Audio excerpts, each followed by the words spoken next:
Before Pinterest boards, before glossy magazine spreads, before Christmas became an industry, one printed image, a single illustration made the Christmas tree fashionable across continents. It was 1848. The Illustrated London News released an engraving that showed Queen Victoria, Prince Albert, and their children gathered around a decorated fir tree. That engraving, quietly placed in a winter issue, didn't just depict a royal family tradition, it sparked a cultural migration, a tradition that traveled from German forests, crossed the North Sea, hopped the Atlantic, and took root in millions of homes. This is the story of how a royal parlor scene changed Christmas forever. To understand the Victorian Christmas tree, we start far away from Buckingham Palace, in the German-speaking lands of Saxony, Prussia, and the Rhineland. For centuries, the German Weihnachtsbaum had been a household custom, but it looked nothing like the trees we know today. There were no electric lights, no glass baubles from fancy shops, no mass-produced glittering ornaments. Instead, these early trees were simple and symbolic. They were decorated with fruits like apples, meant to represent the Garden of Eden, walnuts and nuts wrapped in small bits of colorful foil, paper roses and handmade flowers, and sometimes gingerbread figurines strung with ribbon. Trees were usually small enough to sit on a tabletop or stand in a corner. In many Protestant regions, the tree was connected to ideas of spiritual rebirth and charity. Children would wake up to little gifts and sweets hanging from the branches, not wrapped boxes, but simple offerings.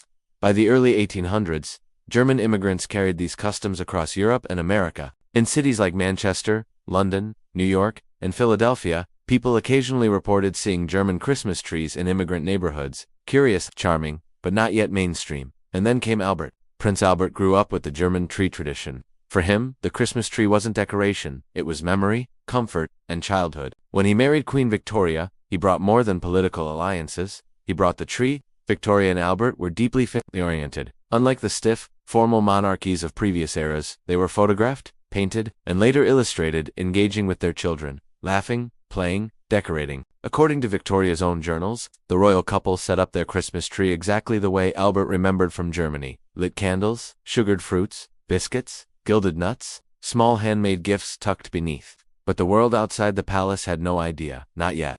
It was the winter of 1848 when the Illustrated London News published the engraving that changed everything. In the image, the royal family stands around a beautifully decorated fir tree. Candles glow from the branches, the children appear joyful and curious. The ornaments shine in delicate detail, small trinkets, toys, tiny gifts. This wasn't just a tree, it was marketing, aspiration, and family fantasy wrapped into one image. Victorians admired the monarchy, the way people today imitate celebrities and influencers. 19th century households imitated royalty, so when the engraving appeared, people didn't just see a Christmas tree, they saw a blueprint for what a modern, proper, fashionable Christmas looked like. Historians describe this engraving as one of the first viral images in modern culture. It was reprinted everywhere: newspapers, shop windows, booklets, even holiday cards. It reached not only Britain but also Canada and the United States. Suddenly, everyone wanted a tree like Victoria's. Across the ocean, America was undergoing its own Victorian era of domestic invention. Magazines such as Godey S, Lady S Book, the most influential women's S publication of its time, reprinted the royal tree image in the early 1850s. To make it more American, the magazine even altered the illustration. They removed Victoria's crown and changed the royal clothing. The idea was simple: if we make them look like American citizens, readers will feel this tradition is theirs, too. It worked. Within a decade, Christmas trees appeared in parlors from Boston to New Orleans. German-style ornaments were imported in bulk. American craftsmen began producing tin toys, small candles, and paper decorations. Newspapers published guides on how to dress your tree in the European style. By the 1870s, the Christmas tree was no longer ethnic or niche, it was national. As the tree spread, so did a new industry: ornaments.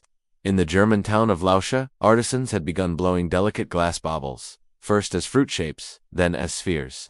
By the 1880s, millions were being exported. Woolworths, the American retail giant, became famous for selling affordable imported ornaments. Christmas shopping was being born, piece by piece. Suddenly, parents weren't just putting up a tree, they were collecting, and displaying, and reinventing the holiday each year. From a modest German folk custom emerged an entire seasonal economy.